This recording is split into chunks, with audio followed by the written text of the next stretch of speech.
looking for the water project, it ain't anywhere to be seen. I'd like to begin this evening's meeting. If everyone please rise for the Pledge of Allegiance.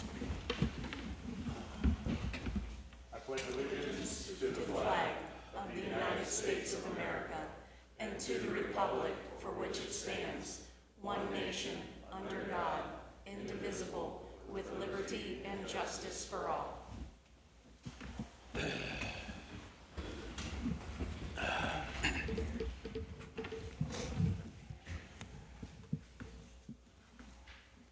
Roll call, please. Mr. Graves, Here.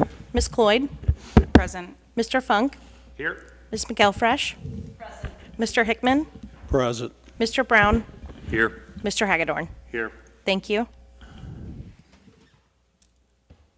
Moving into our visitor section, we have Senator George Lang here this evening. Welcome. Thank you. Am I up now? Yes, sir. Perfect. Hey, I'm excited to be here with you guys today. Just give you a kind of an update, what's going on in Ohio. And I think everybody knows my primary focus is economic development. All I work on is business issues, making Ohio the most business-friendly state in America. I really call it the Butler County model. Butler County is the #1 county in the state of Ohio to start a business. Overall, we have the lowest cost of entry. We have the lowest overall property taxes, the lowest overall sales tax, the lowest overall income tax countywide, and there's no better place to start a business. And I like to reference the crash of the 2000s, 2008 roughly, when the state of Ohio lost 400,000 jobs. There were only two counties that added jobs, Delaware County and Butler County. It's because we understand the importance of businesses. Your citizens cannot flourish if your businesses don't prosper.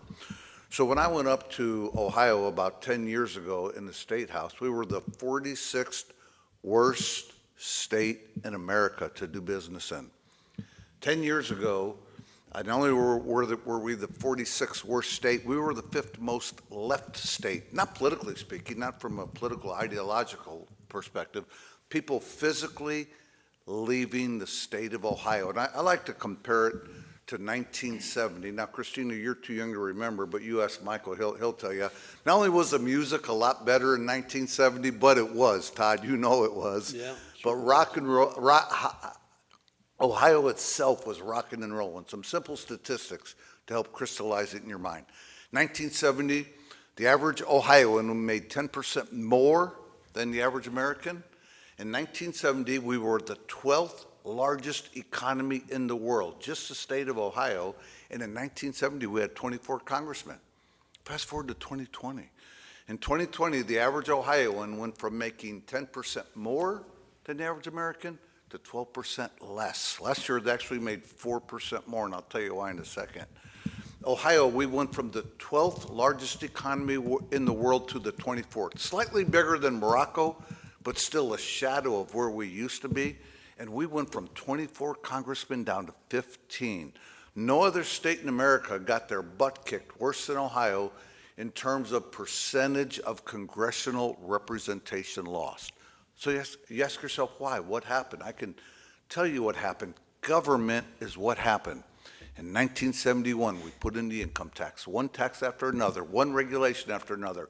That income tax, not just on businesses, on profits of corporations, and we started driving businesses away. Literally, the 5th most left state 10 years ago. The last 3 years, by the way, we've been the 23rd, the 9th, and the 14th most entered state. And why have we changed? Why is the average Ohioan went from making 12% less to 4% more? Because we are changing our policies. We are changing our policies and going from 24 congressmen down to 15, we should be embarrassed. We used to be 6% of Congress. Now we're 3.5%, a shadow of the clout we used to have. So about 10 years ago, we started lowering taxes. I tried to get my colleagues to lower taxes on businesses and much quicker, and nobody believed me that if we followed the Butler County model, businesses will come back and people will come back. So they would only let us take small bites of the apple. But literally about 10 years ago, we had 9 tax brackets, a high of about 10%. Today, we're down to 2 tax brackets, really just 1. 2 if you count the fact that people that make 26,000 and under pay 0. Everybody else pays a flat tax of 2.75. What do you think happened to our revenues every time we lowered our income tax? Our income tax revenues exploded. Our revenues are exceeding projections in previous years or previous budgets by over $100 million a month. Over $2 billion surplus at the end of the 2-year budget. Because as we have lowered taxes, businesses are coming back. And what gets all the press, and I'm glad they do, are the big guys, the Amazons, the Honda, the Fords, Googles, Anduril, Intel, building the biggest chips factory in the galaxy right here in Ohio. We are becoming the mecca for data centers. I have some concerns about that, and I'll talk about that in a second. But what I am more excited about are the little guys. You see, about 10 years ago, we put in something called the business income deduction that every small business in your city takes advantage of. It says your first $250,000, not of revenue, but of income, is tax-free. After that, you're capped at a max of 3%. That was when the highest was about 10%. Then, about 3 years ago, it was my amendment, by the way, not my idea. I got to give the credit to somebody else. I wish it was my idea. We eliminated the cat tax on 92% of all businesses. No small business any longer pays a cat tax, the most horrible tax a business can pay.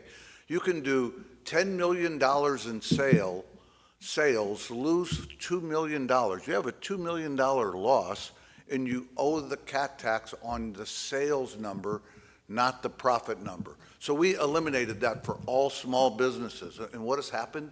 In the last 6 years, over 3 million businesses started in Ohio, more than the previous 25 years combined.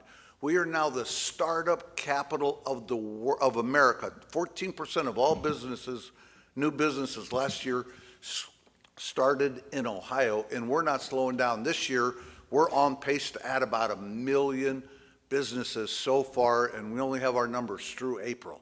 But we are on pace to add about 1 million new businesses this year alone. So we are now the #1 state in America to start a business. We're not yet the #1 state in America to keep a business.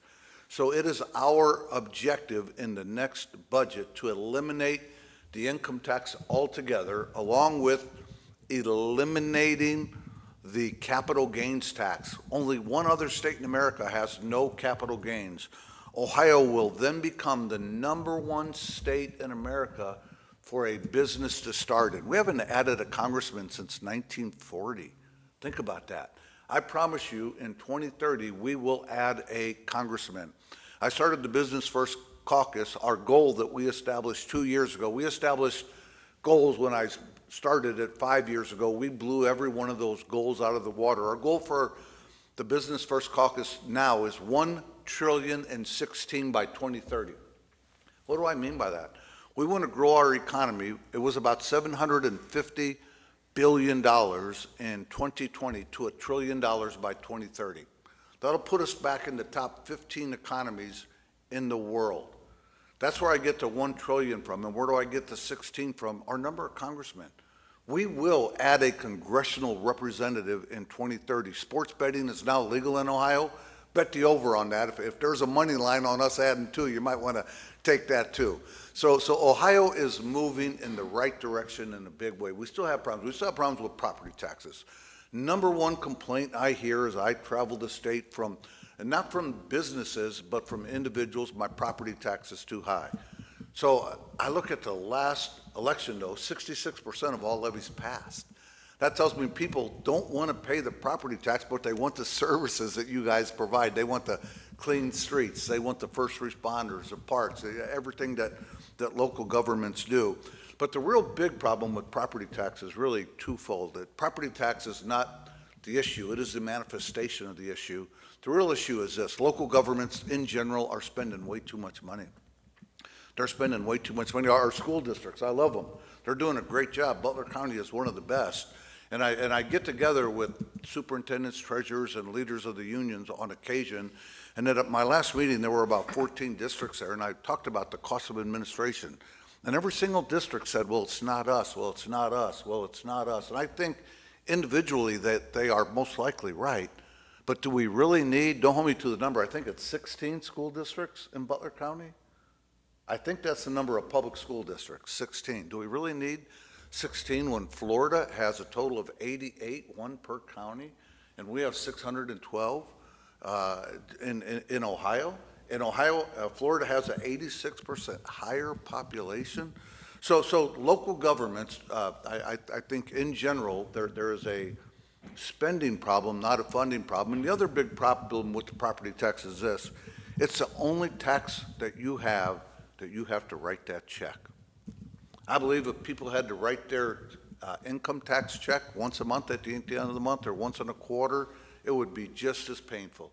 If people had to, if sales tax were calculated on your expenses and you were sent a bill once a quarter, I believe people would be complaining about that just as much.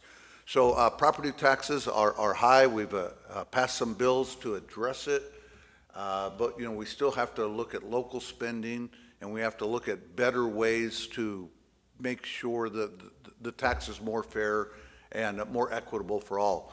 Let me go back to data centers for a while. By the way, Ohio is uniquely positioned to financially dominate the rest of the country in 2 to 4 decades. 5 things that advanced manufacturing is looking for, and that was our roots. That was our roots back in 1970. We were the second largest state in terms of manufacturing, and we're going to be there again here shortly. Here's why. 5 things advanced manufacturers are looking for. I believe Ohio is uniquely positioned. 1, they're looking for a business-friendly regulatory and taxing environment. We're currently moving there quicker than any other state in America right now, except Arizona. Now, there's 7 or 8 states that are already there, and those are the states that are flourishing and prospering. It has little to do with weather. It has everything to do with the taxing and the regulatory environment. So we're working on that, and we're working on it quick. Second thing they are looking for, predictable weather. Ohio has very predictable weather with the exception of the occasional tornadic activity. We don't have the floods. We don't have the hurricanes. We don't have the earthquakes. Our weather is very predictable, and that's a very desirable for advanced manufacturing. Next thing, workforce development. That's where we're going to depend on our schools. We need strong, vibrant public schools, trade schools, colleges, and universities, workforce development. I think Ohio has some advantages versus the rest of the country, but let's call the advantages small. We have to improve our workforce development. The next 2 things, no state in America can keep up with us, none. 1, they're looking for water. No state has more abundance of water than Ohio, not just our lakes and our rivers, but the aquifers running underneath every single county in the state. It is liquid gold, and it is what manufacturers want. It's one of the things that are driving Butler County's economy. We have the brewery not too far from here. In Westchester, $1 billion pharmaceutical plant built to take advantage of the aquifers. The nice taxing environment of Westchester combined with the aquifers. So water. Now, Michigan can say they're equal, but no state can say they're better. And the last thing businesses need are affordable, reliable, and clean energy. Natural gas fits that reserve. It is affordable, it is reliable, it is clean. No state in America has more natural gas reserves than Ohio. Ohio and Pennsylvania combined have more natural gas reserves than any other country in the world except China and except Russia. And if you take Ohio, Pennsylvania, and West Virginia out of America's mix, we have more reserves than the rest of America combined. So as we are changing our laws, as we are changing our rules, as we are changing our regulations to unleash that energy, we will have the lowest energy prices in America. That will bring businesses back. That will bring people back to Ohio. Now, it's going to cause issues for local governments, guys. Housing is going to be a big issue. And right now, I'd like to talk a little bit about housing because there are some funds available at the state, and I will be happy to work with Larry on this to help you guys take advantage of them. But there's the REDD program. We're going to be putting $16 million into the second round of funding. Round one awards averaged about $2 million for each community, and awardees of local governments are they have to have an economic development project tied within 20-mile radius of where they are. And Monroe already has that because of Amazon and some of the other things that you have. In addition to that, there's going to be some T-MUD money that's available for housing. So housing is going to be a big issue, and we at the state recognize that. And we're here to help you guys prepare for that and to help you guys overcome some of the obstacles that you're going to have to housing. The other thing I want to talk about is data centers. Guys are coming, like them or not. You know, there's a lot of NIMBYism, not in my backyard, but a lot of the main issues with them are they use a lot of water. Well, they really don't. The new ones now, you recycle their water, and they're not a big drain on the water. They suck a lot of energy. Yeah, they do. There's no doubt about that. The new law that we recently passed says data centers must pay 100% for their own generation and their own transmission of energy. So in order for a data center to come online in Ohio, they either have to pay the cost to Duke. Duke can no longer spread it out to all of the ratepayers. They have to pay the cost to Duke for their portion of building the lines out to them. And in addition, we're allowing them to build their own natural gas plants, local plants. They can build their own small nuclear reactors. They can build their own wind generation, their own solar generation, but no longer will the rest of Ohioans subsidize the cost of energy to get to these data centers. So we've eliminated that. And the other big issue I have with data centers, and this is just me, they really don't pay their fair share of taxes. Here's what I mean by that. In general, their buildings are just blocks. We no longer have the personal tangible property tax. So they don't pay the tax that a mall would pay or that a manufacturing would pay because they don't put a lot of money into the buildings, the property they acquire, with the exception of equipment that we no longer tax. So they don't pay their fair share of property tax. They really don't pay their fair share of income tax, even though the people they hire, the wages are high. I understand the average wage is $130 to $140, that's the average. So wages are high, but you only need 10 or 20 people to run these data centers 24 hours a day. So they don't pay their fair share of the local income tax, and currently, right now, they are exempted 100% from any sales tax in Ohio. So I am going to be pushing a bill. We actually took away the sales tax exemption in a recent bill, and the governor vetoed it. He had the opportunity to line item veto it, and he vetoed it.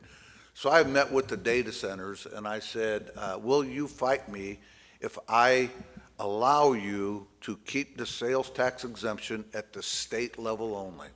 So anything that would go to the county, to the township, to the school district, to the cities, to the local municipalities. Don't give the state money. We don't need it, and we're not responsible with it. We all have our pet projects just like you guys do, and we are all guilty of our pet projects. For me, it's kids, it's seniors, and it's veterans. If given the chance to spend money on those categories, I'm going to do it. And the data centers that I've talked to have generally said, we will not fight you if you can eliminate the state portion and keep the locals whole. So that's something I'm going to be working on to hopefully eliminate some of the anti-sentiment for data centers, because they're coming, guys. And the other thing I hear, they're going to ruin the economy. Some of you guys have been around long enough to live through a couple of economic bubbles, but data centers are the future, guys. If you were making buggy whips and the nicest buggies on the planet when the automobile came out in the early 1900s, I'm sorry, look at the wealth, look at the jobs, look at the economic opportunity the automobiles created. The same thing can be said of the internet. For those of us that lived through the dot-com bubble of the 1990s, it took 10 years for that bubble to burst. For those of us that lived through the financial services bubble of the 2008 when it burst, it took about 8 years for that to burst. In the private sector, I'm a financial planner. I manage about $1 billion, and I tell my clients this: data centers are being overbuilt, guys. This is a bubble that's going to burst, or at least fizzle out. But it takes 10 years for these bubbles to burst. There's going to be amazing winners and amazing losers. I can't tell you how to tell who the winners are and who the losers are. It's not always the one that have the most money, by the way. It's often the ones that have the best technology and can deliver a higher quality, cheaper, quicker, better, faster. So it's the future. I have done an analysis, and it's going to cost about 2 million jobs in America.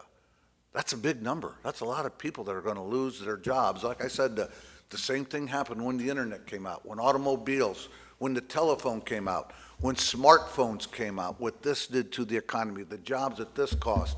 1990, one of the largest companies in America, Kodak, 190,000 employees on the Dow Jones Industrial Average for 6 decades. Today, Kodak doesn't exist.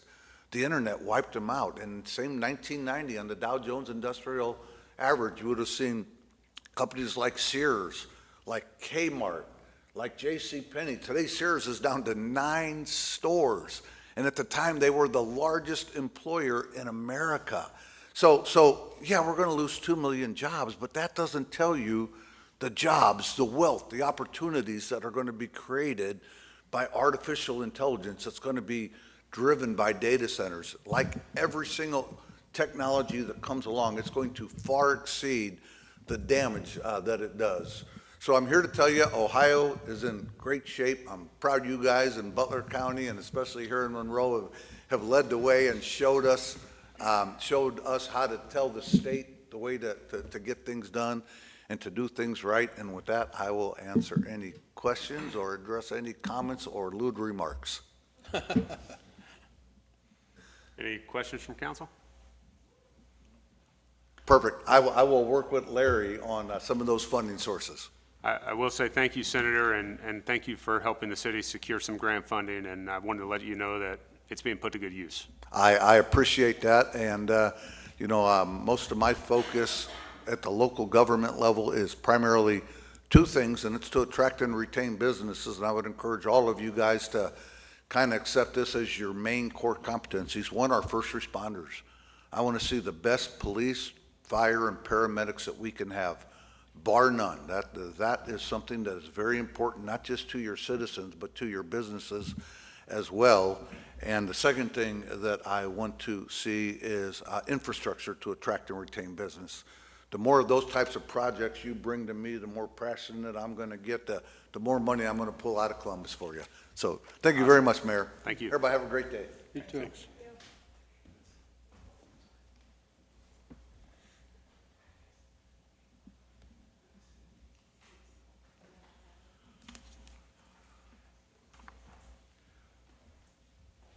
Next up in the visitor section, we have a presentation by Fishbeck for water main improvements to serve Monroe local schools.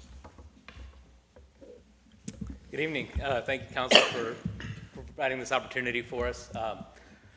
Tough act to follow there, but we'll do our best. My name's John Pease. I'm with Fishbeck. We're an engineering firm. I'm in our Cincinnati office in our municipal group, so our focus is helping municipalities reach their infrastructure needs. So that's what we're here to talk about tonight.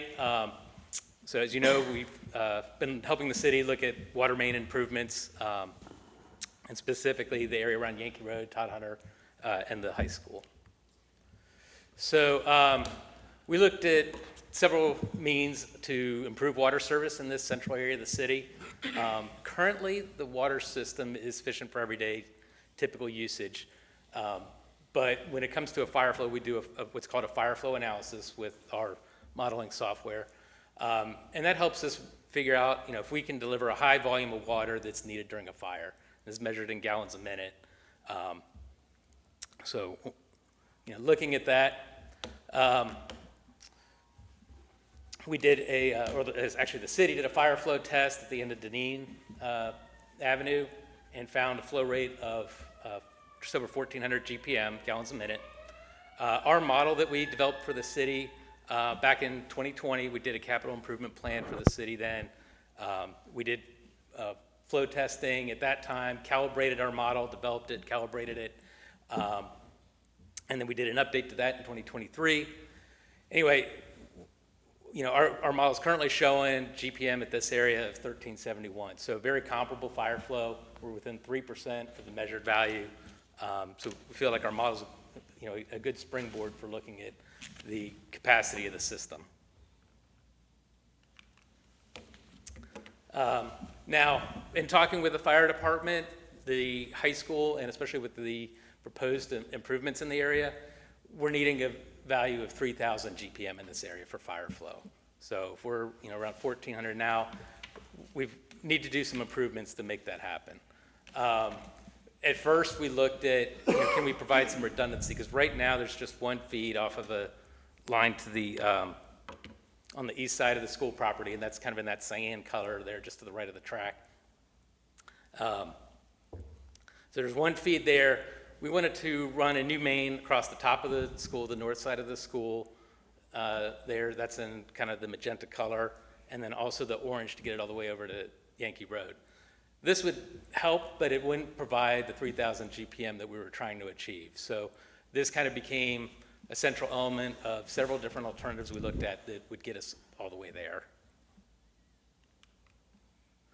So our first alternative, as I mentioned, we've got that stretch across the top of the high school. And the high school's kind of in the center there where you've got a loop. We kind of turn off the aerial there. So we've got that main across the top. We also extend it to the east, over to Deneen, and then up Todd Hunter, or up Wicklow to Todd Hunter, and then across Todd Hunter over towards the Brighton Lane tank. And then we also have some improvements over at Todd Hunter and Yankee, where there's a pressure reducing valve. And by making some adjustments there, we can provide some extra water and fire flow to the west side of that system. And then, finally, to get us, everything we need to run a connection down Yankee Road to the south end of the city, where there's another connection with Butler County. So all these improvements together, we've got just over 16,000 feet of water main. About 11,000 of that's within the city. We do have a stretch just under a mile that would be in the township, but altogether that would get us about 3,200 GPM, be above our goal there, and meet the needs of the school and the surrounding areas, which some of those were also identified as having deficient fire flow through our different planning efforts. So project costs for all these improvements, around $7.1 million. This was the most affordable option we found. We've got a couple more we're going to show you here, but this was, by far the most affordable option that we looked at. We do have some improvements in the township, but most of it is within the city. So, pardon me. The second option we looked at, we had a goal of keeping everything within city limits. So we do have those improvements around the school, as I mentioned before, as well as Wicklow and Todd Hunter. Here, when we got down to the Yankee Road and Route 63, we turned east, which is the blue line you see there, and ran water main along 63, McCready, and Elm Streets to get to East Avenue. So this would be a combination of 12-inch and 16-inch pipe, and then once we get to East Avenue, we've got a 12-inch main, which is a sizable water main that can convey a lot of fire flow. You're connected to both the Cemetery Tower and the North Main Street Tower at that point. So both of those provide a lot of storage that can kind of instantaneously deliver water in the case of a fire. Advantage of this project, as I said, it keeps everything in the city. A little lower fire flow, though, about 3,000 GPM, but you do have more cost. We have a longer route. It's a more developed corridor. Probably a little more time to develop the drawings for this and get it surveyed because there's more infrastructure there. So anyway, the cost for this project would be about $9.7 million. And then finally, our third alternative, as I mentioned, water towers give you a lot of storage that you can provide, a high volume of water for a fire. So we looked at adding a Heritage Green Tower, which would be right next to the school and the Heritage Green development. For this, you would have less length of water main, about 13,000 feet. It would provide the most fire flow, though, about 3,400 GPM. It would also have the highest cost of about $23 million. So now this would be probably the best long-term development. We had it in the capital improvement plan to improve that whole area of town.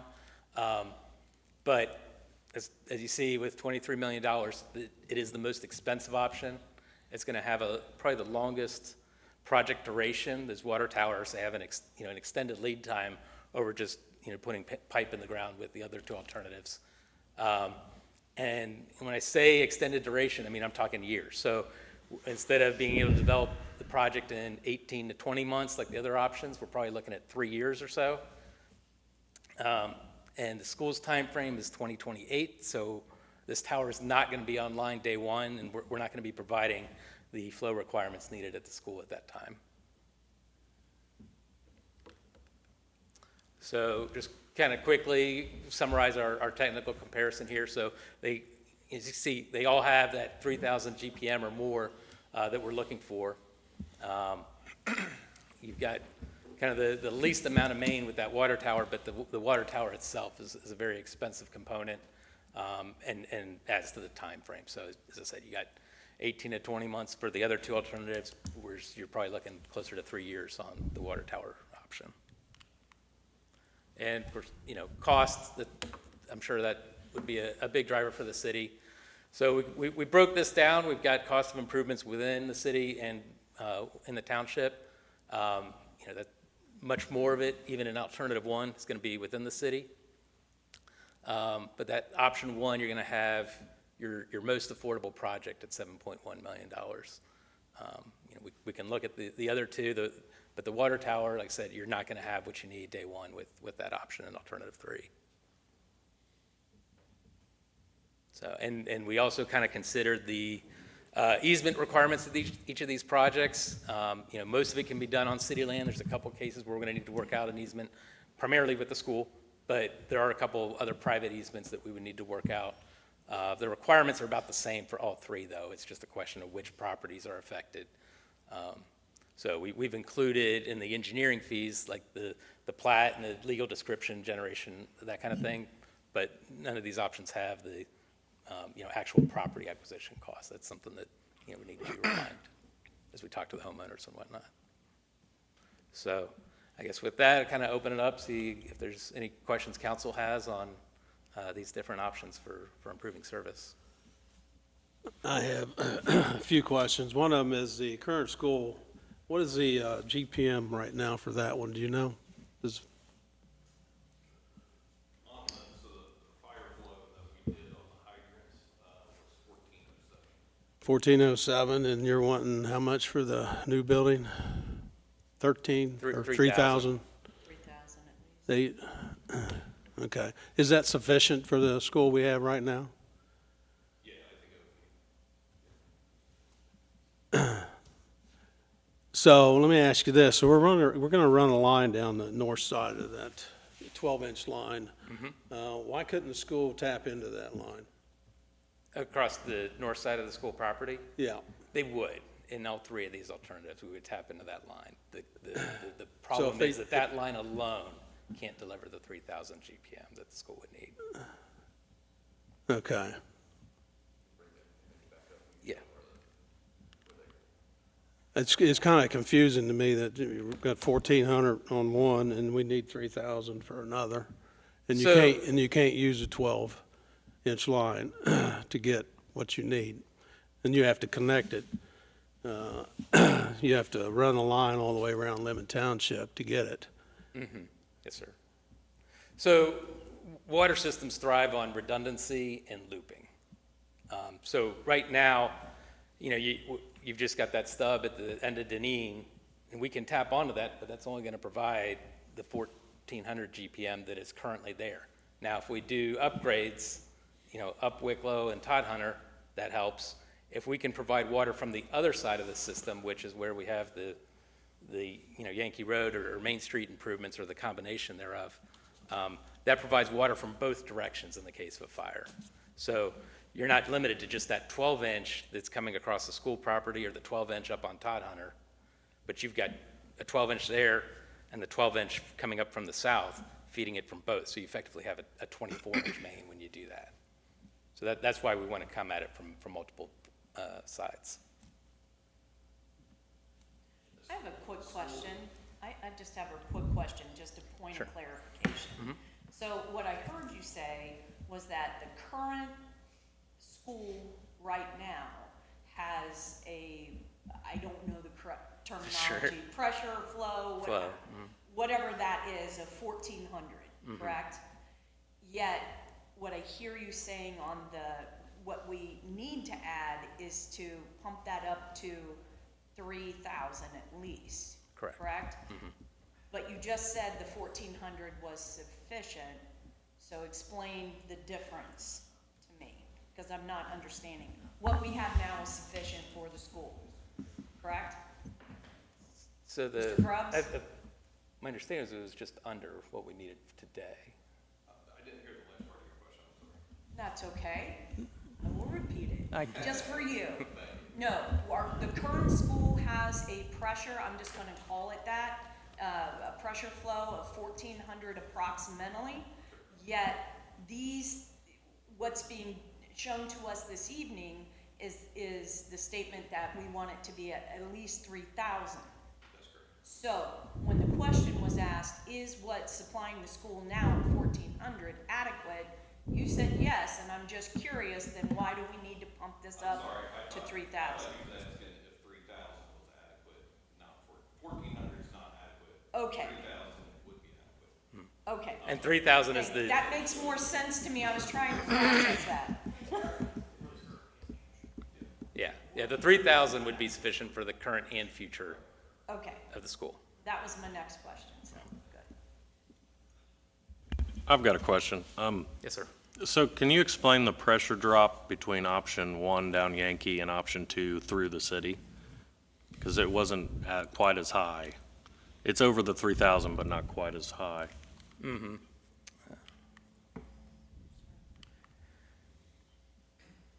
Yeah, okay, so between this one and alternative one? Yeah. So at Yankee Road, at Carson and Yankee down there, there's a connection with Butler County. So it doesn't have to get through the rest of the city system if we run the main all the way down that way. So it gives us kind of a more direct pipeline, if you will. Okay.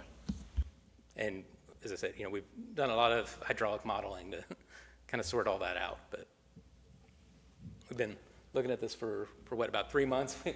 Looking at, several alternatives and, even more than the 3 that we've got here. These 3 were the best of the best. And how old is all that pipe down McCready and everything that would be replaced? A lot, based on the GIS, a lot of it was 1950s, so, It's a good opportunity to replace it.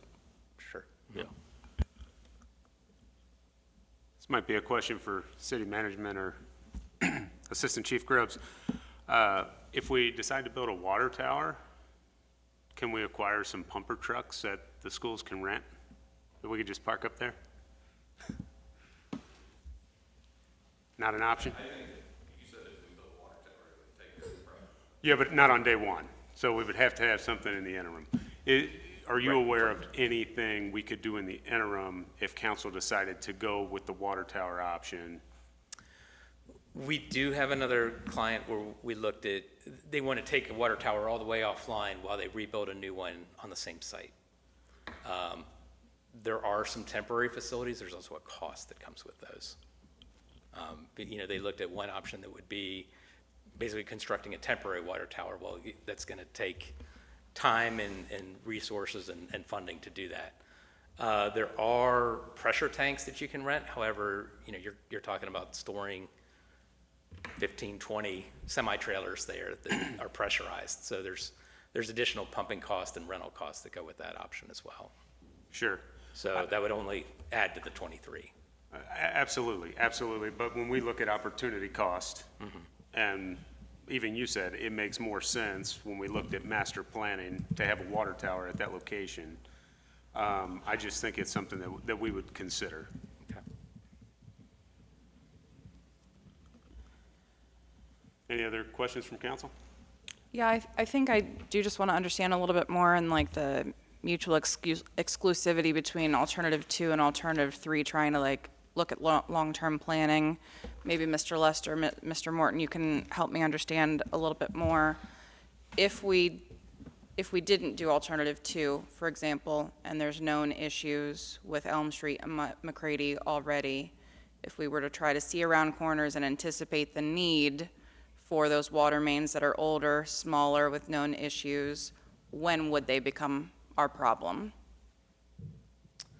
When we looked at the capital improvement plan, those were primarily from 10 years out to 30 years out. So somewhere in that 20-year time frame, they would probably need to be replaced.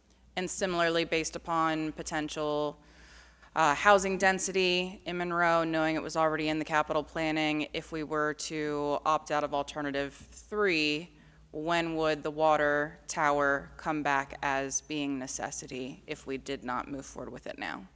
What's my timeline? I believe that was also in that 10 to 30-year time frame in the master plan. So if I'm hearing you correctly, if we were to move forward with option 1, we're going to get hit with a second price tag, potentially once, potentially twice, if we did not do either alternative 2 or alternative 3. We can at least absorb some of our future potential costs if we were to opt into alternative 2 or alternative 3 now. My question is, which is the lesser of the evils in spending the price tag now? Because it sounds to me as though alternative 2 or 3 does absolve us of some future known problems if we were to take it now. I just need to understand a little bit more about those expenses. And that's what I was trying to allude to, is if, because we're going to have to do our due diligence in making this decision. I don't think what we have here today is quite enough. But do we want to go with one solution that may not fit our needs 5-10 years down the road, and it just ends up costing us more because we've been left holding the bag in the past? Well, and I'm so sorry, Mr. Graves, may I? In seeking more knowledge for this, trying to move closer to the best decision for all groups involved and all needs assessment, why can't we have a water tower sooner than the current timeline? What is the obstacle? What creates the lead time there? Not being an engineer, I don't understand why that is. It's primarily market forces. I'm sorry, it's what? Primarily market forces. So the- materials? There's only so many constructors who will build a water tank. I mean, there's 3 or 4 major ones, and there's some smaller ones, but there's 3 or 4 major ones. They have a backlog. There's also the material. There's a lot of steel that goes into those. So, I mean, we've had this other client that I've been working with. They've seen rapid escalation of the material cost of doing a new tower. They kind of look at it every 6 months to a year, and they're looking at different options, and it's only costing them more and more the longer they delay, because the material escalates on it. Okay. If I can interject a couple more things.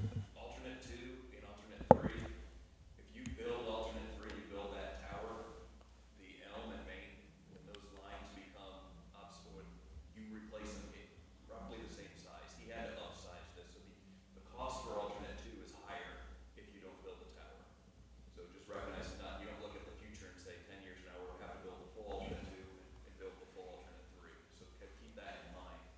Even alternate 1, if you build the tower, it allows you to have smaller mains. The big reason that we need to have the connections in there is to get the redundant loop that John was talking about. There's 2 things. There's the fire flow, and then there's the redundancy to have service from another area in town. So they're related, but they are separate too. So again, he's got the 12 and the 16-inch mains going back down Elm and Main. And I won't speak for the model, but you might be able to get away with an 8 or a 10 or a 12, something small. Yeah, you'll still need to upsize, but maybe not to 12 or 16 in this Again, case. it's a lot more expensive when you jump bigger sizes, so, that can be a refinement that's looked at. I just want to point that out. So that's kind of where I was kind of building on yours. So if we were to go option 2, and then long-term we're thinking option 3, alternative 3, at some point in time, a water tower will need to be built. You're saying it would be more expensive if you go 2 then 3 versus 3 then 2? Correct. Okay. Yes. But if you do option 2, alternative 2, it's fixing the blue there. which could be used or could be needed to be done anywhere from 10 to 30 years. But then at some point in time within the next 20 or 30 years, that's when a water tower could be added on. So in essence, you're getting 2 and 3. It'd just be more expensive to do it that order versus the other one. The only way I look at water tower is the water tower serves the entire community. It helps the entire system, right? You build this redundant loop and stuff, it's gonna be purposely for the areas you're targeting, right? So that's another way to think about these two projects as well, both needed, but again, for slightly different reasons, and they can work together well. But if the tower, alternate 3 becomes something that's more interesting, then you can refine the alternate 2 as a future phase, or how you get there is a different way of doing it. So, John and the Fishback team have done a good job of giving us 3 alternatives that meet the objectives that we have in the short term. They can each individually be done, but certainly with your direction, if there's something else you guys want to look at, that can be looked at as well. And alternative 1 really doesn't help these other issues. It does, because it adds that redundancy, so you keep the feed going, so you do get redundancy. But you still could need 2 and 3 if you go 1. You would probably need portions. You know, long term, you go that 30-year horizon, he said, you need kind of 1 and 3 or 2 and 3. Okay. We know we need a tower at some point in the future, exactly when that is, we don't know. Okay. So Yeah, did- and looking at the first 2 alternatives, you can delay that need and, use your budget elsewhere during that time, so.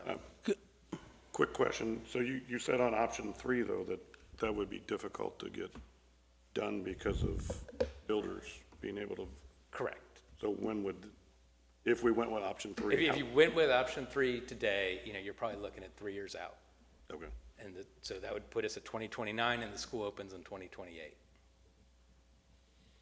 And what option do we have to correct the school? 'Cause, I mean, I don't want to hold the school project up because we decide to put the tower So, in. I mean, you could but- get started with the water main portion of the tower while you're waiting for the tower manufacturers to have availability and to be able to procure material. So you could get some improvement, but you're not gonna be at that 3,000 the day the school opens.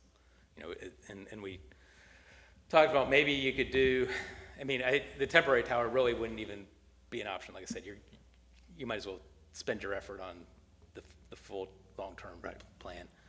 Maybe some pressure tanks could help, but there's a rental cost and an operating cost that go with those. So, if those are considerations, if we need to have the fire flow day 1 for the school, going with alternative 2, you at least fix those older mains. A lot of the mains across the north at Wicklow, Todd Hunter, you're gonna need those for the tower regardless. You can see where we're at with the red on alternative 2 and alternative 3. There's a lot of duplication there. That's gotta happen either way. I got a few more questions. Did you guys price out what it would cost to put the 12-inch line from the school up 63 to Britton Lane, to that 12-inch line? We did in the capital improvement plan update, we did in 2023. I don't recall that exact number. But in this specific case, upgrading Brighton doesn't get us service on the south side of the school in that, redundant looping matter that we're looking for. You don't have that water main on Route 63 looping around Yankee Road to give you that. No, I'm talking about going all the way around. I'm talking about taking it all the way down and around, just like you are with this right here. The only difference Maybe I is, misunderstood the route. What were you saying? let's just say from the corner of 63 and Yankee, you bring that line up that you're going to take down McCready and all that around. You just bring it straight up to 63 to the 12-inch line that's on Britton, which also connects to McCready. It just seems like to me that would be the cheaper option. You Because would it's save less. You would save a couple thousand feet there. I'd have to look at the North Main Street Tower and the Cemetery Tower. To get access to those, you really would need to get all the way over to East Avenue and Main Street. I don't know that Brighton would be enough. I suppose it could be looked at, though. Well, I think it should be. I mean, we're looking at cost here. If I'm gonna stick a line through Lemon Township, I would just much rather run that, straight up 63, even if you took it down to Main Street by the tower. Yeah, I think our but I don't primary consideration was knowing that McCready was already in the capital improvement plan, and you could get kind of more bang for your buck, so to speak, by replacing that main. Okay, Yeah. so you think that's the option then, yes, sir. and not going through the townships, what I'm hearing? Well, I think that's the option over going along 63, because then you end up with two mains paralleling 63. You have the one in the right-of-way or next to it, as well as McCready, whereas if you upgrade Well, that's only a McCready- short, you're talking about that 8-inch line? Can you bring up the aerial, the one? So what I think you're saying there is, I'm sorry, go back to, that doesn't help me. Yeah, so if you go ahead and take the 12-inch line down the north side, you connect it to the 12-inch on Yankee, you bring that line down to 63, and you shoot it up to Britton Lane. So you could do that, however, you're not improving McCready at the same time, that's something you're gonna have to come back and do later. Well, I want to know what the cost would be. That's what I'm wanting to know. Okay. Actually, I know it'd be cheaper because there's nothing there. Yeah, he's saying it'd be cheaper. He's saying long-term, though, it's gonna affect us No, because we have I understand we have it that, built out. but we're looking at money here. If you're going to run a line through Lemon Township to get the same effect, why wouldn't I just run it through there? Why would I go to option one? Correct. I'm looking at option 2. That's what he's saying is if you look at alternative 2 there, what you're suggesting, basically it's running two lines parallel to each other. And if the one on the right we're going to need to replace and it's already in the capital expense and we've already have that I funding out there, understand that. Yeah. I understand then that. from their point, it just doesn't I'm make going for cost sense. here. Okay, I understand. If you're going for cost, alternative one gives you the least expensive option. Okay. Now, if you want to look at what side benefits you have to the city, alternative 2 becomes a little more attractive because it's all within the city limits, and you've got that McCready and Elm Street area that you need to upgrade those mains anyway. Okay. If you could instead continue along 63 to Brighton and not do McCready and Elm at that time, but those are still in the capital improvement plan. You're going to come back and need to do those someday.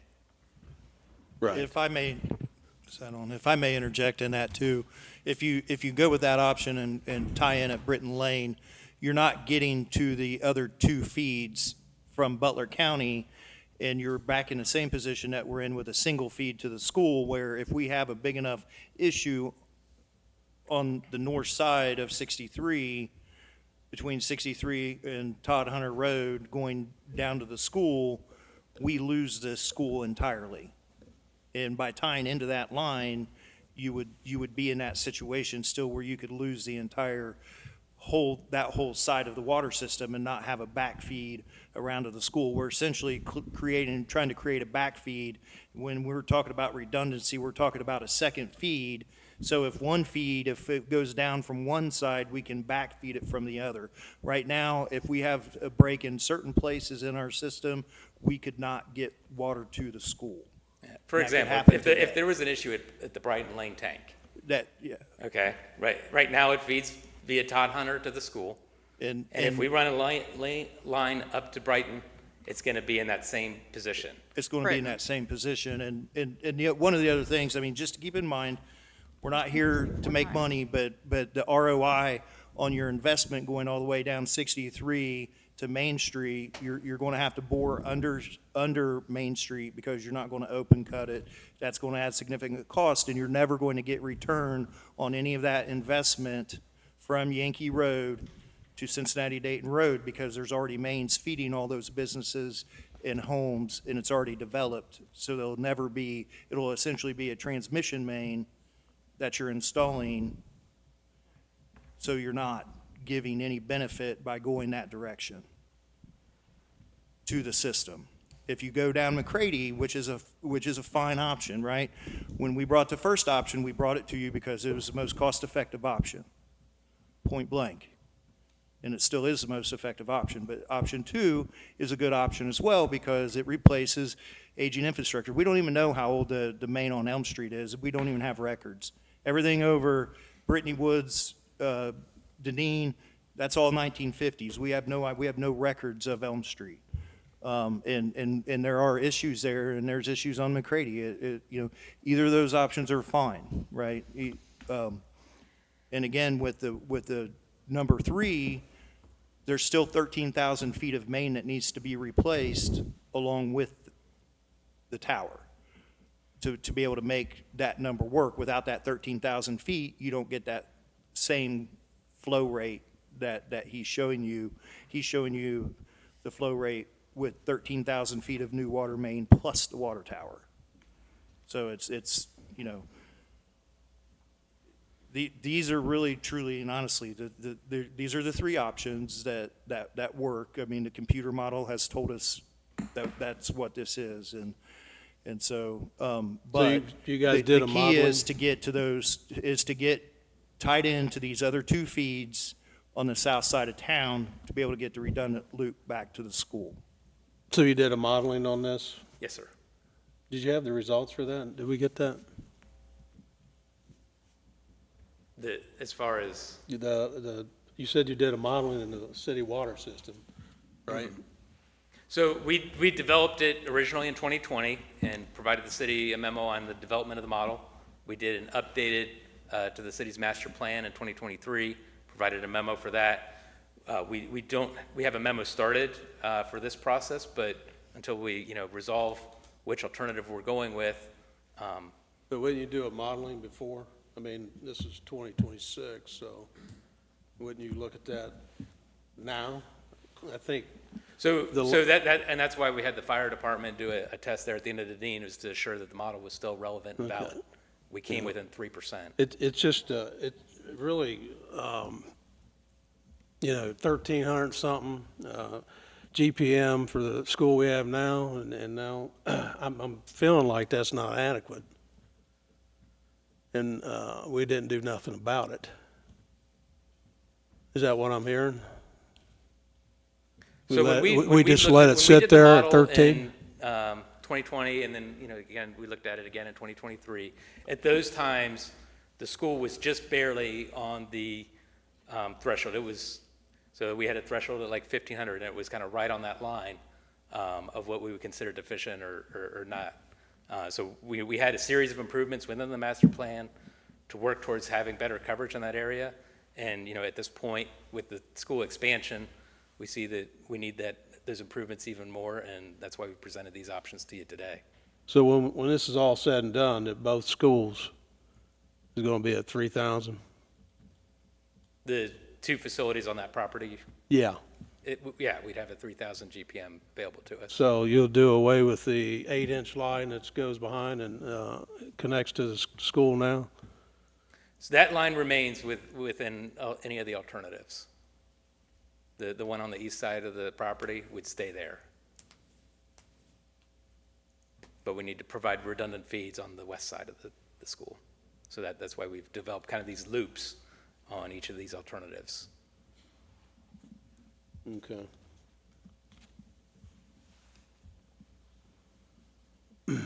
So, as Gary mentioned, we're trying to solve both the redundancy issue and the fire flow issue at the same time. I have a follow-up question on alternative 2, if I may. Mr. Morton alluded to it a little bit about not know. Mr. Morton shared, for example, that we don't have knowledge about Elm Street, that we don't even have records showing what exactly is in there that's from pre-1950, et cetera.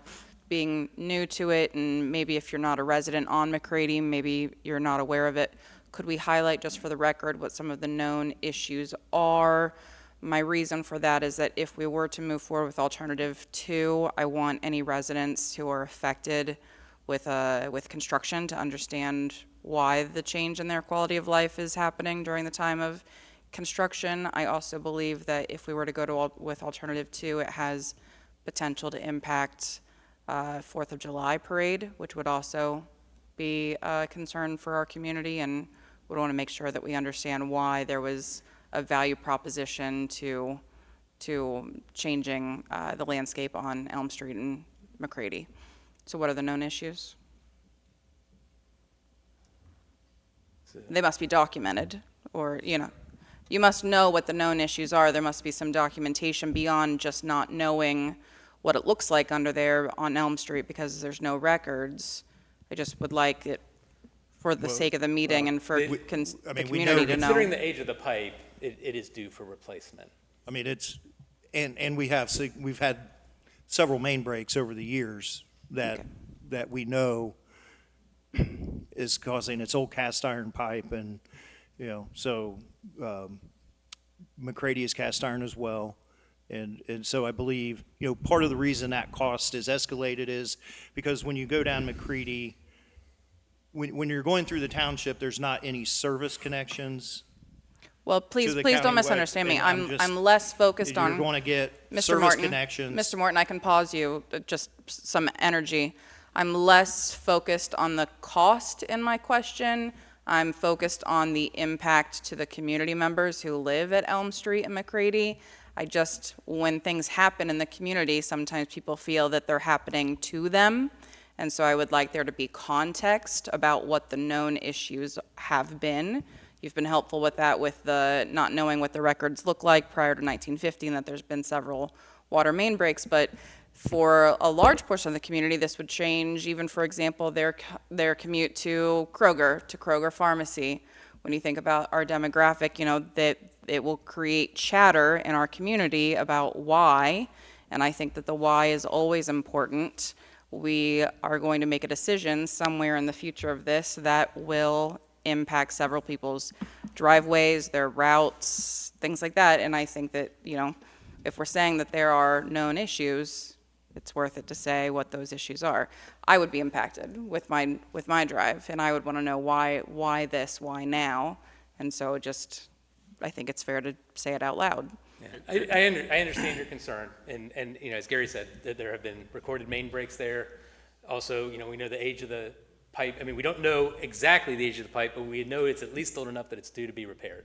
We don't know it's at least that old. It could be older. The other factor going into that is, even if we do in any of these options, we've got the Wicklow and Deneen improvements. We're going to be running new water main through those streets and affecting those neighborhoods as well. The capital improvement plan has, 20 or 30 projects where we're doing water main replacements throughout the city. In any case, we're going to affect people, and that's just an unfortunate nature of, upgrading and replacing infrastructure. That said, as we do these improvements, a lot of thought goes into the drawings and specifications, making sure that, what we put back, we're making the community whole. We specify that the driveway aprons get replaced. We specify contract times. So you heard me say this was an 18 to 20 month process. Well, 10 months of that, 8 to 10 months of that is engineering and survey. That's not going to affect you other than, driving around a survey truck that might be parked on the side of the street or something like that. So now we're down to a 10 or maybe if there's hang-ups, up to 12 months or something like that. But you're probably looking at like a 10-month construction window. And it's not uncommon to write in the specifications certain working restrictions. So, it can be written into the specs that they've got to keep Main Street open for 4th of July, for example. So, these are things that can be, thought of and developed as we develop the drawings and specifications for any of these projects. Thank you. I think a lot of concerns initially was the push to put that water line down Yankee to Carson, and at the same time we hear about a data center going in. So that's probably the main reason why a lot of us have a lot of concern over this water line. So I don't know if you knew that or not, but you do now. Well, thank you for pointing that out. I know data centers are going in throughout the state, and Senator Lang just mentioned that as well. So It did not come into our consideration. You know, we just looked at what would be the most affordable option for the city. We know resources are limited. You know, even in a community where you have infrastructure money, you still want to use that wisely, right? So we looked at, well, what is the most affordable option that can fix the problem? And that's where, from an engineering perspective, the Yankee Road water main came in. Well, I mean, it sounds like option 2 is, we switched to option 2, which is good. So that's a plus. For me, anyway. Okay. Any other questions from council? What is the timeline on alternative two? Was that asked? I didn't see. It was on the spreadsheet. 18 to 20 months. So I think the Yankee Road project, you know, I understand the concerns there, but if we went all the way down Yankee to Carson, that's a lot of open field, so we can survey that very quickly.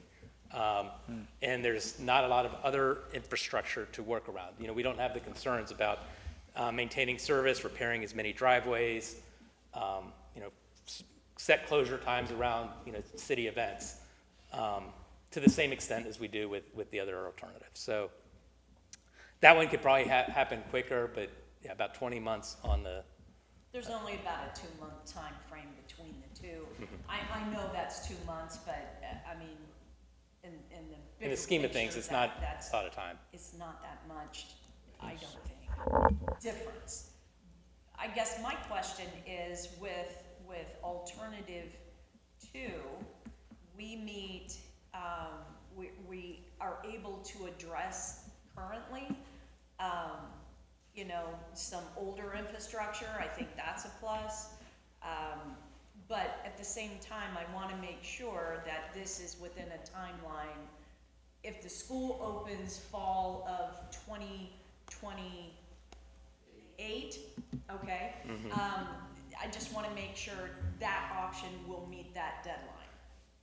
It would best meet it if we get underway relatively soon. Okay. And the Is reason there I an say that is option?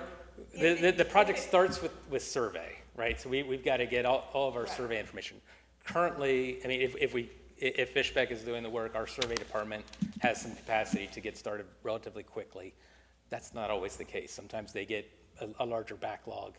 In the event that this goes beyond that window, is there an option to make at least provide the water to the school while you're working out the rest of it? I guess that's my other question.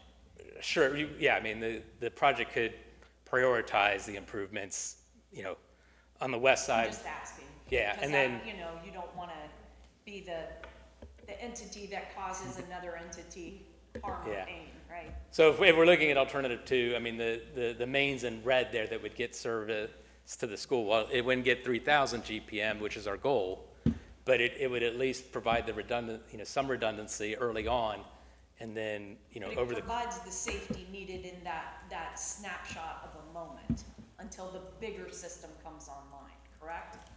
Well, the true safety would be the full system to get the 3,000 I GPM. understand. Okay. It provides more redundancy. If we were to lose the 8-inch that's currently sped, by getting that red piece in there. I don't want that, yeah. The school still has water service. You can. Still at a lower GPM than we would Okay. like, but it takes care, it at least addresses the redundancy issue, but not the fire flow issue. Okay, Thank you. thank you. Right, if the break happens in the 8-inch line, basically between the red and the lowest under street right now, we don't have a redundant way of serving that. It just seems like of the presentations given, and I'm just speaking for myself, alternative 2 seems like it hits and it fixes more things than the least expensive option, which is option 1, right? So I understand about cost, but if you go with alternative 1 and then you have an issue on McCready, you're gonna have to go in there and at some point do that work anyway. I guess that's, I'm just trying to pragmatically come at this. Sure. Our goal was to present 3 good options to Sure, council and and let I council think you did decide. that. Thank you, appreciate that. Yeah. Did they ask you anything about a water storage tank? Well, alternative 3 would be a new elevated water tower. No, I'm talking about a storage tank for the school. Water storage tank, just a tank. Did he bring that up to you at all? Because that was discussed in a couple of our meetings. That was presented as an option, but it would come as a cost to someone, be Yeah. it the city or the school. And it would still leave a lot of infrastructure that is on the Yeah. capital improvement plan to replace. Okay. You would still need eventually to do water main improvements on Todd Hunter, on Wicklow, on McCready, on Elm. Those are all on the capital improvement plan.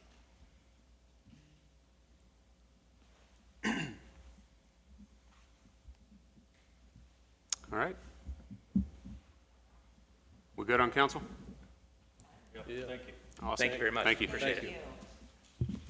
Mr. Mayor, if I could, I guess we need some direction on what council wants to see to come back, so we can get this, I mean, it sounds as though there's not enough information, but we haven't been given direction on the information that you want to see to come back. Or is there more, or are you good with the information you have? So we're clear on I directives. think Mayor Funk was the one that, Personally, after the presentation, and now that we have it, I mean, I would like to sit down and review it and maybe send some questions, Larry's way, your way, and just vet out, make sure that we're understanding all 3 options. And I mean, that's just my personal take. I don't know. No, I agree with you. So, I mean, I would think definitely by next meeting, I'd be comfortable. Okay. I just wanted to make sure if there was something else that you were wanting us to work on to provide it at the next meeting, but if you want to let Mr. Lester think- know that.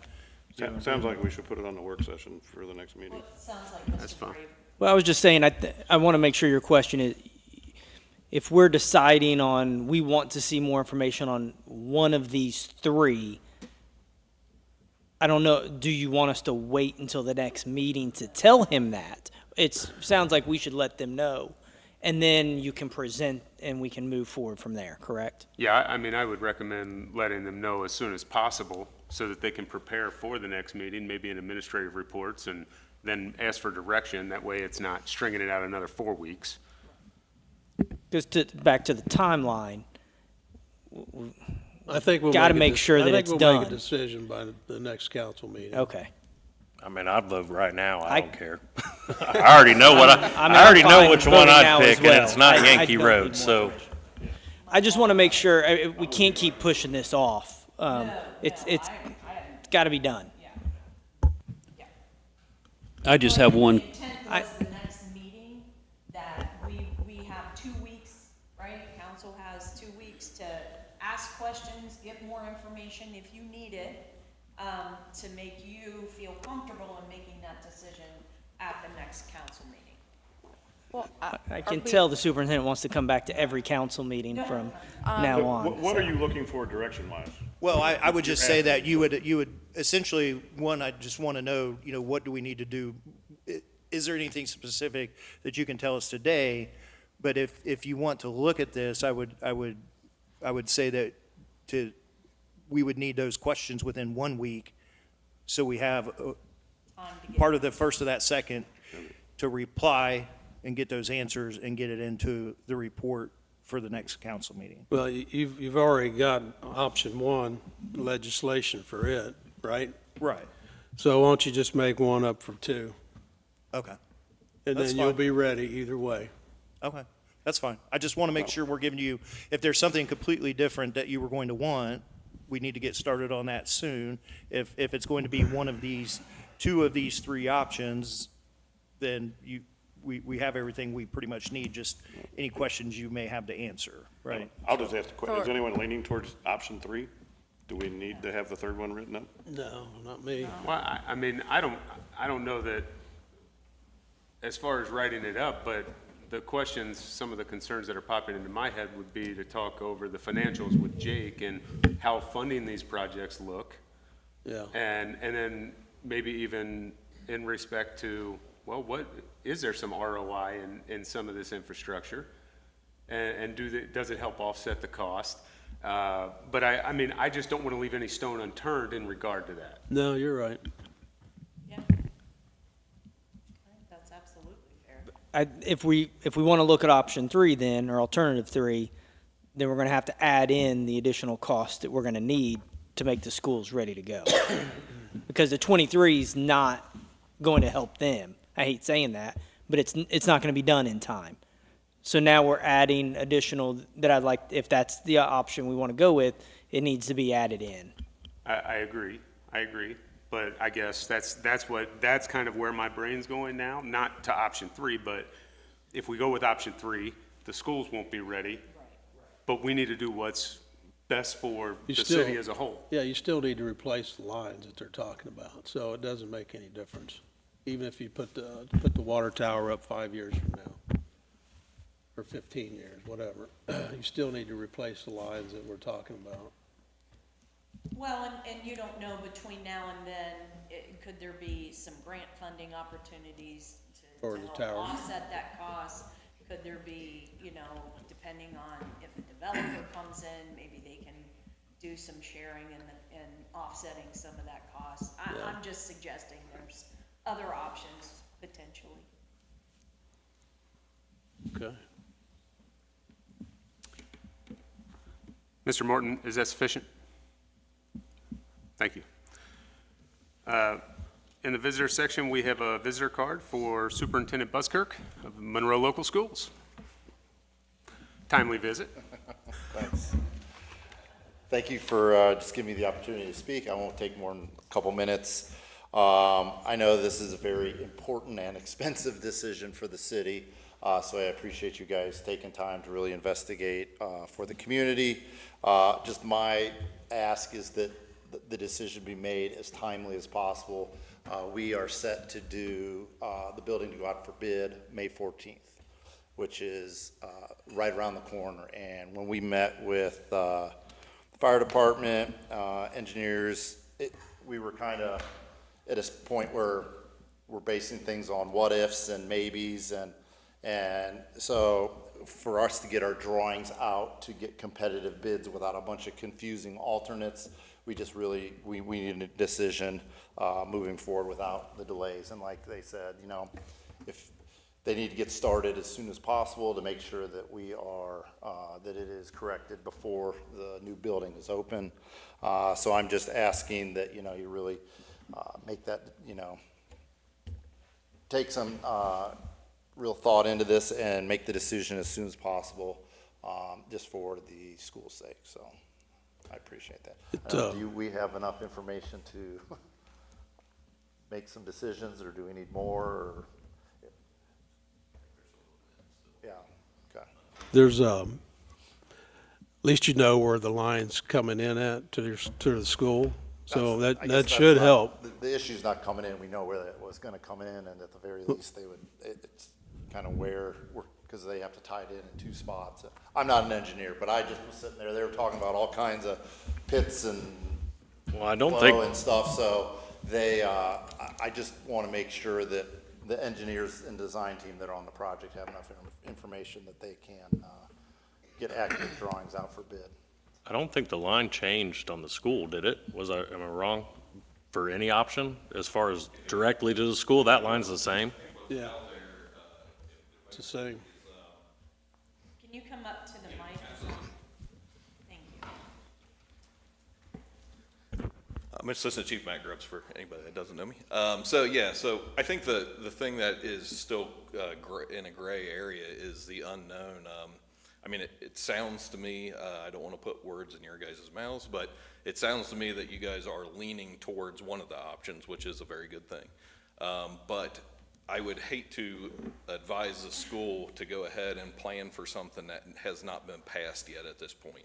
I think that's unfair to the school, and that's where staff has been kind of at this dead end, if I'll say, because we don't know the direction that you guys are wanting to go. It's your decision to make, but we need that information back to us so we can advise them and their engineers and their architects for their planning purposes and for their bidding process. And the one variable is the gallons per minute. That with all that the is options. one of two issues. The first issue is the redundancy. So we have two connections to have a better feed, because right now, like we were talking, if there's a water main break from the school to Britton Lane, the school campus pretty much has no water to it at all.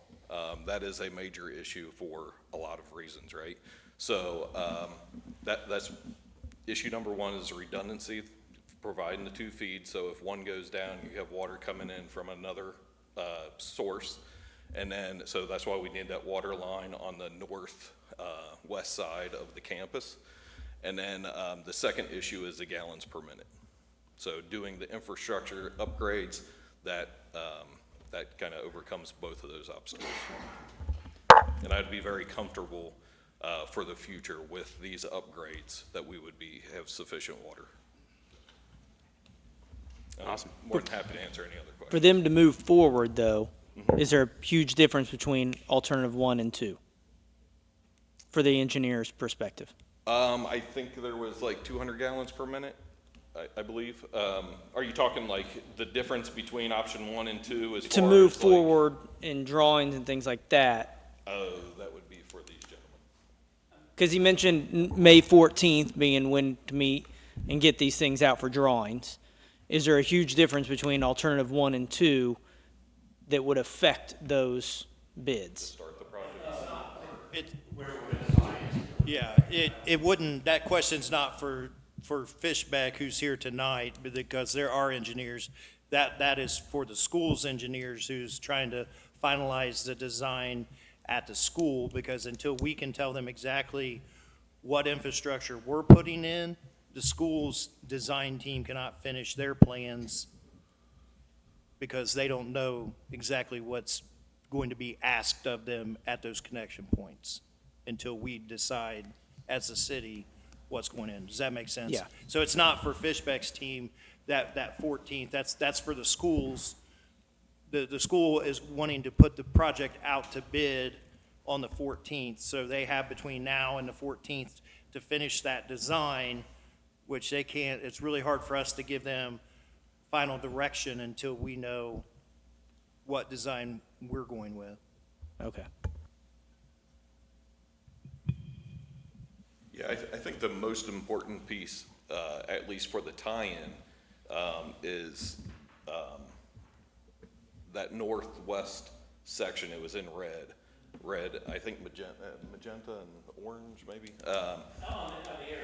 Yeah, that is probably the most important piece, to get the redundancy, get the two feeds.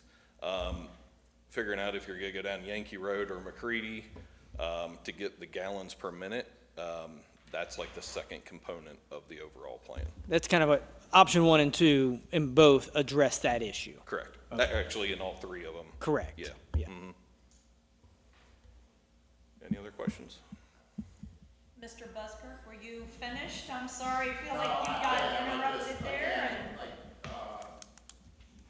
I think at this point, if you're holding off until the next meeting, I'm sure we'll get together and talk about options, but it will be difficult for the engineers to finalize things again until, which, it gives us a challenge with drawings going out for bid, but.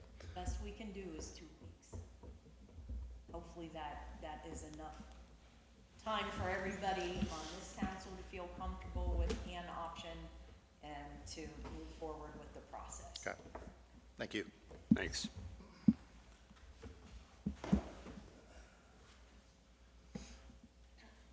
Ms. Combs, were there any other visitor cards this evening? No, sir. Okay. Are there any committee reports from council this evening? Just had finance committee tonight. We're spending money, we're bringing in money. That's the short and sweet of it.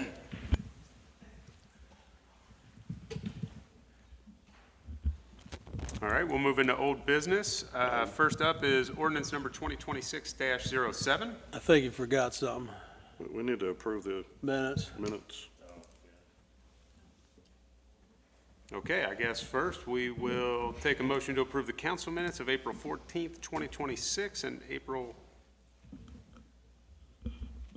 for the April 14th work session and April 14th regular council meeting? So moved. A motion, may I have a second? Second. Motion and second, all in favor say aye. Aye. Opposed? Opposed? Motion carries. Okay, now we'll move into old business with ordinance number 2026-07. Please read the ordinance by title only.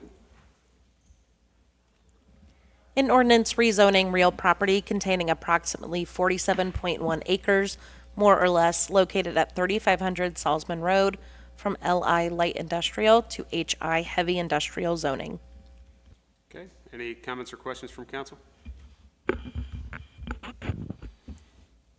I'm not hearing any. I will take a motion. I move to adopt ordinance number 2026-07. I have a motion, may I have a second? Second. I have a motion by Ms. McElfer, second by Mr. Graves to adopt ordinance number 2026-07. Roll call vote, please. Ms. Cloyd? Yes. Mr. Funk? Yes. Ms. McElfresh? Yes. Mr. Hickman? Yes. Mr. Brown? Yes. Mr. Hagedorn? No. Mr. Graves? Yes. Motion carried. Next item is ordinance number 2026-08. Please read the ordinance by title only. An ordinance approving a final plat for Section 100B in the Stony Brook subdivision. Thank you. Any discussion from council? I'm not hearing any. I will take a motion. I move to adopt ordinance number 2026-08. I have a motion. May I have a second? Second. I have a motion by Ms. McElfer, second by Mr. Brown to adopt ordinance number 2026-08. Roll call vote, please. Mr. Funk? Yes. Ms. McElfresh? Yes. Mr. Hickman? Yes. Mr. Brown? Yes. Mr. Hagedorn? Yes. Mr. Graves? Yes. Ms. Cloyd? Yes. Motion carried.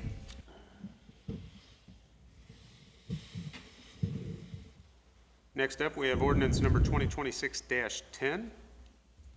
Please read the ordinance by title only. An ordinance to amend the lease agreement between the City of Monroe and Majors Farms. Thank you. Any questions from council? What was the amendment again?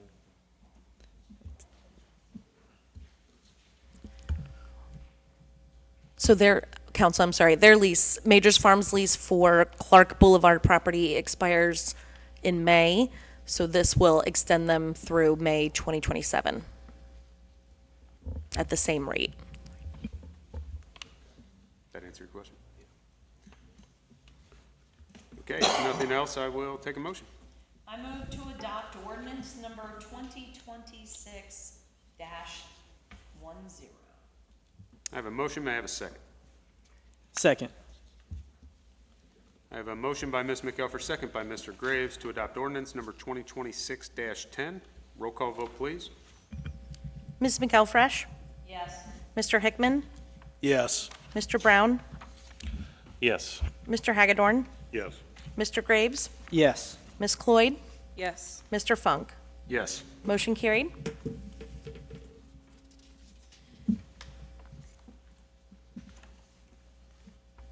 Next item on the agenda is ordinance number 2026-11. Please read the ordinance by title only. An ordinance authorizing the city manager to enter into an excess sales contract and any related documents for the acquisition of certain property owned by McDonald's Real Estate Company. Thank you. Any questions from council? Yeah, I got several. Do we know how much the property, the whole property, because the whole property's up for sale right now. Can you tell me how much that whole property is? Anybody? It's just under 2 acres, I believe, but in actuality, and what I learned when we originally reached out on this is that that's a corporate-owned piece of land. It's not a corporate-owned store, and unbeknownst to corporate, local owner had that lot up for sale, but they didn't technically own it. So corporate had told us they had no idea there was a sign up there when we reached out about originally purchasing that property. So they are technically not trying to sell the entire parcel, and we found that out several months into our attempt at negotiating this. The other thing, I actually sat down there and watched trucks. The catch basin is jacked up, and the truck drivers are not wanting to pop their tires on that. My question is, because I brought this up before, was we have 15 feet on each side of the roads on Garver and New Garver. Remember me asking you about that? Could we save ourselves $230,000 by just pulling the road over, say 12 feet, towards McDonald's, and then taking the 15 feet on the east side where Joe Morgan and that motel is, instead of paying the $230,000 to make some weird-looking road? So I did send that update to City Council. There's currently 60-foot right-of-way out there, 30-foot of pavement, 15-foot lane width currently. And the way the right-of-way runs on the north side, that would not allow us to shift to the north. The proposed design that we discussed was a continuous movement truck turn intersection or a roundabout. The first section is, or the first recommendation was what staff agreed upon and brought to council as our preferred intersection. We did have an engineer look at it just to see if conceptually it would work without doing any type of design until we knew the direction from council. Can you tell me why we can't do that? There's not enough right-of-way there to do that with the type of intersection that we're proposing. Well, I mean, Geometrically. I'm just talking about widening the road so the truck drivers have able to turn without hitting the catch basin.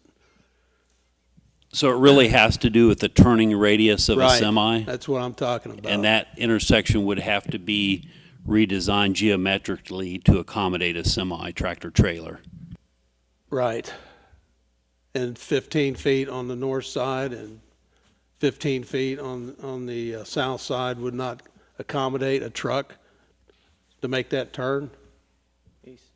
They're making that, they've been doing that turn for years. If I can answer the question. So what he's saying is the width of the right-of-way, this is Paul Goodhue, city engineer, the width of the right-of-way doesn't have enough room to put a turning radius large enough to follow the turning template of the truck.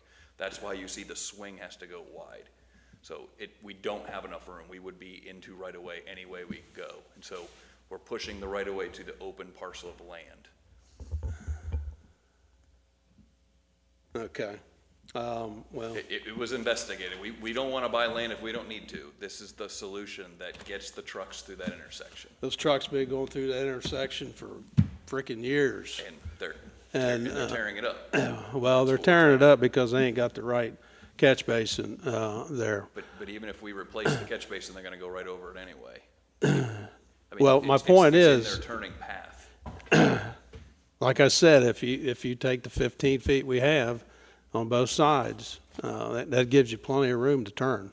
Not for a truck. Yeah, it Semi-truck does. takes a lot more than 15 more feet of pavement.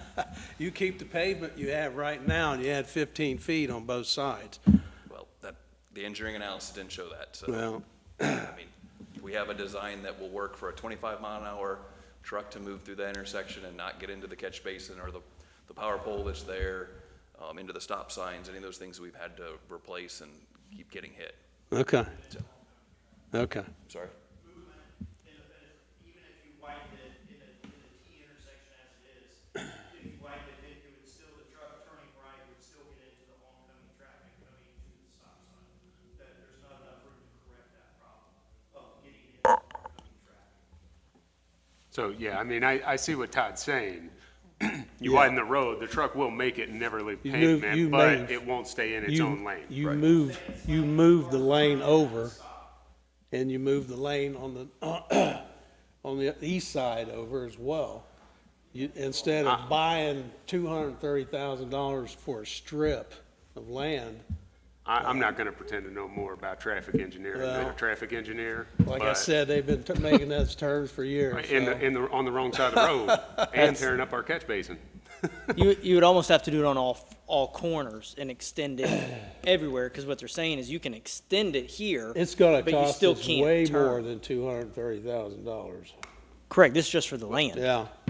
If we start moving, take on the north approach of Garver, you start shifting the lane up north, you're getting into more parcels on the north side. You may end up with a total acquisition cost of $230,000 when you start adding up all these approaches.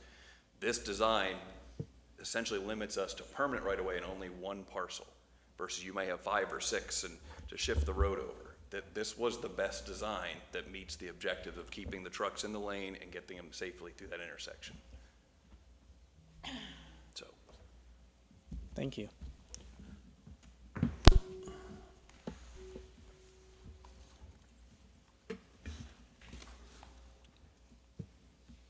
Any further questions on this? If not, I will take a motion. I move to adopt ordinance number 2026-11. I have a motion, may I have a second? Second. I have a motion by Ms. McElfresh, second by Mr. Graves to adopt ordinance number 2026-11. Roll call vote, please. Mr. Hickman, No.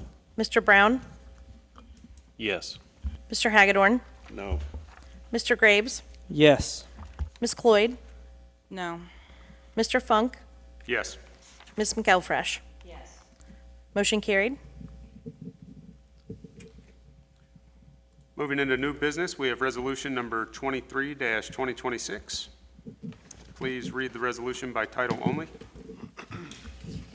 A resolution authorizing the city manager to enter into an engineering services agreement by and between the City of Monroe and Stantec for engineering and environmental design for the Great Miami River Trail.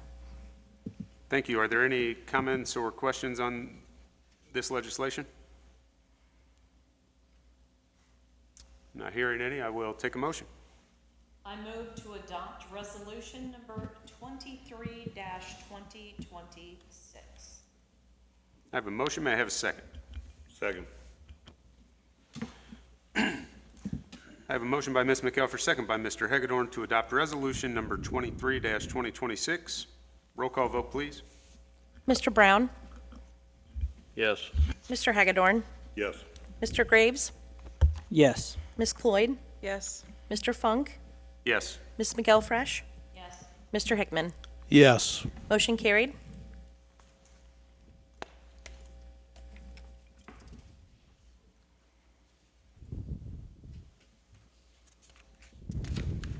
Next up is resolution number 27-2026. Please read the resolution by title only.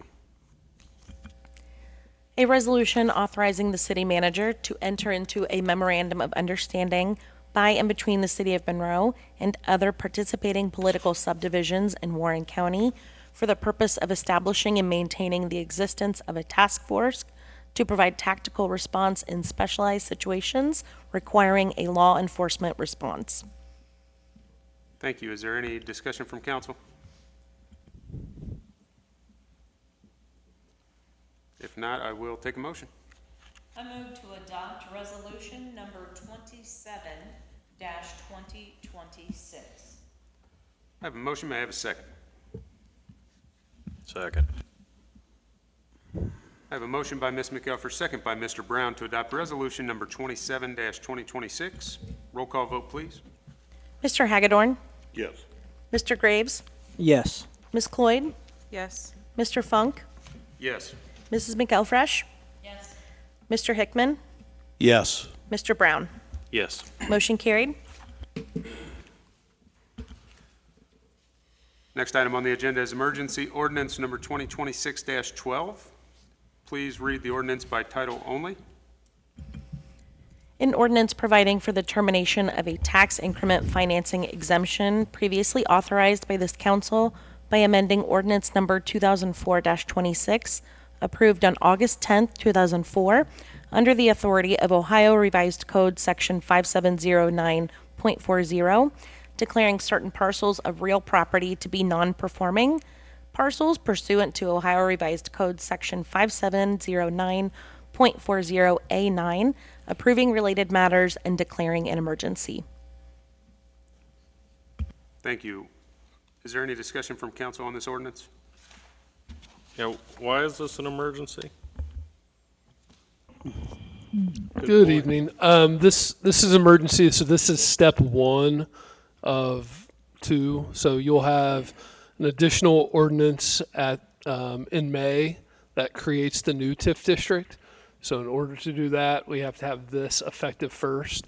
And we didn't bring anything related to this to you until this is for a specific project. So until the project appeared to be becoming more of a reality, let's say. So this has to be in effect prior to the creation of the new district. So we're getting rid of the TIF because it was non-performing, and we're creating a new TIF because we have a new prospect for development. Is that what this is? Correct. Okay. Why do you have to make a new one? So the existing TIF is from 2004. So if we leave that existing TIF in place, it would only be effective until 2034. So it would only have, Okay. Yeah, so by creating the new one that allows for a 30-year effective period. Any other questions? Okay. Do I have a motion to suspend the rule? I move to suspend the rule requiring the reading of emergency ordinance number 2026-12 on 2 separate days and authorize its adoption on the first reading. I have a motion. May I have a second? Second. I have a motion by Ms. McElfresh, second by Mr. Hagedorn, to suspend the rule requiring the reading of emergency ordinance number 2026-12 on 2 separate days and authorize its adoption on the first reading. All in favor say aye. Aye. Opposed? Motion carries. Now I'll take a motion to adopt emergency ordinance number 2026-12. I move to adopt emergency ordinance number 2026-12. I have a motion. May I have a second? Second. I have a motion by Ms. McElfresh, second by Mr. Graves, to adopt emergency ordinance number 2026-12. Roll call vote, please. Mr. Graves, Yes. Ms. Cloyd, Yes. Mr. Funk, Yes. Ms. McElfresh, Yes. Mr. Hickman, Yes. Mr. Brown, Yes. Mr. Hagedorn. Yes. Motion carried. Great. Are there any administrative reports this evening? No report this evening, thank you. Thank you. Okay, I will now take a motion to enter executive session. I move to enter into executive session to review negotiations or bargaining sessions with public employees concerning their compensation or other terms and conditions of their employment, to consider the appointment, employment, and promotion of public employees or officials. I have a motion. May I have a second? I have a motion by Ms. McElfresh, second by Mr. Graves, to enter into executive session. Roll call vote, please. Ms. Cloyd, Yes. Mr. Funk, Yes. Ms. McElfresh, Yes. Mr. Hickman, Yes. Mr. Brown, Yes. Mr. Hagedorn, Yes. Mr. Graves. Yes. Motion carried.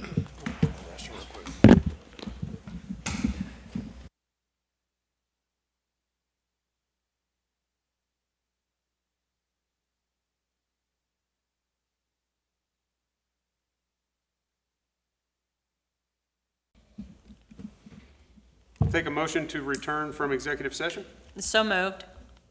I have a motion. May I have a second? Second. Motion and second. All in favor, say aye. Aye. Opposed? Motion carries. I'll now take a motion to appoint. I move to accept the city manager's recommendation to appoint Cameron Jones to the position of Development Director. I have a motion. May I have a second? Second. I have a motion by Ms. McElfer, second by Mr. Graves, to accept the recommendation and appoint Cameron Jones to the position of Development Director. Roll call vote, please. Mr. Funk? Yes. Ms. McElfresh? Yes. Mr. Hickman? Yes. Mr. Brown? Yes. Mr. Hagedorn? Yes. Mr. Graves? Yes. Ms. Cloyd? Yes. Motion carried. Does anybody on council have anything they'd like to discuss before we adjourn for this evening? Yeah, I got about 6 things. Get my notepad out. One quick question. Can I say something though? Well, go ahead. Go ahead, you got the floor, Mr. All right, all right. So, during the planning and, the planning commission meeting, there was a public hearing, and, you know, quite a few of us weren't even aware of it until it was live on Facebook. So, you know, there were the emails about, where we talked about the code and how it, how they have to make it public to everybody so that they're aware. And one of those is, we put it in the newspaper, right? That's how we, right, okay. That is correct. So the newspaper's kind of, in 2026, in my opinion, outdated. I think there's better ways to provide that information that are free. You wouldn't have to pay to put an ad out posting it. So, you know, I really wanted to move to direct staff to review section 1207.06 and draft an amendment to the code that would add the city's website and official social media platforms as formal methods of public notice and bring that language back to council for consideration. And would you be okay keeping the newspaper because of older generations? That's fine. Yeah. Yeah. I just think adding, you know, social media and the website would be much better. Sure. You know, most people get their information that. I would second that motion. Okay, motion and second. Roll call vote, please.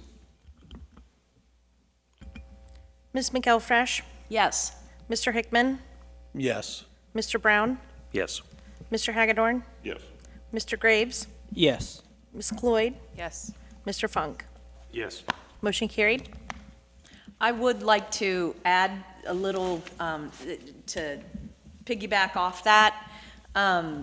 When the packet for Planning Commission goes out, is it possible for that to be shared with council and it as just another way of seeing kind of what's coming up on the Planning Commission schedule? I just think that's one more layer of transparency. Yes, we can share those with council. I just think it'll be helpful, and then that way everybody can see everything. Okay. Not that I want to keep us here any longer, but when are we going to discuss what we're going to do with the marijuana tax money that we've received? And I'm assuming it's causing some sort of interest. There has not been any discussion to us or amongst us what we plan on doing with this money, and when is that going to happen? We currently have not discussed uses for the funding. Staff is just holding those fundings. I'm open to having that discussion with council. If council has direction or projects they want to propose, we can schedule that during a work session. Yeah, I think that'd be a perfect work session topic for the future. I would also recommend if staff has any projections. I know it's hard. It's a pretty big variable, but that way we don't get ourselves into projects that run out of funding.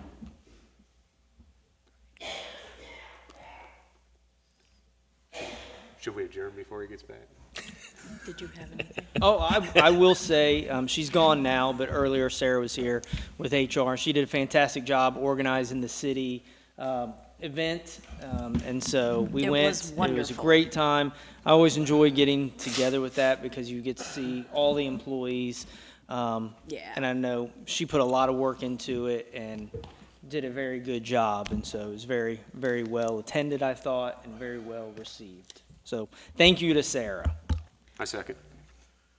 Agreed. Okay, Todd, I think it's your turn. I was kidding, man. I almost adjourned when you stepped out. Okay, if there's nothing else this evening, I will take a motion to adjourn. So moved. Second. Motion, second, third, all in favor say aye. Aye. Opposed? Motion carries.